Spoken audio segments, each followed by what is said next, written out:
Hojatingizni Alloh taolo qanday chiqarishini tomosha qiling. Shu namozni agar qodir bo'lsangiz bir kunda bir o'qing. Umringizda bir marta bo'lsa ham o'qing. Shu namozni o'qilish tartibini tushuntirganlar Rasululloh. 4 rakatli nafl namoz o'qishni niyat qildim deb subhanakallohummani aytadi, sura Fatihani o'qiydi. Zam sura qilgandan keyin rukuga ketish kerak edi. Rukuga ketmasdan 15 marta subhanallohi valhamdulillahi va la ilaha illalloh vallohu akbarni aytadi. 15 marta. Keyin ruku qiladi. Ruku qilgan paytda subhanallohi valhamdulillahi va la ilaha illalloh vallohu akbarni 10 marta aytadi. Rukudan tikka turadi. Samiallohu liman hamidah. Shunda Robbana lakal hamd aytadi-ku. Shuni o'rniga subhanallohi valhamdulillahi va la ilaha illalloh vallohu akbarni 10 marta aytadi. Keyin sajdaga boradi.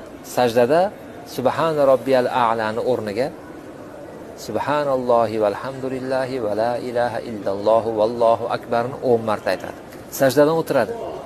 Yana 10 marta aytadi. Yana sajdaga boradi.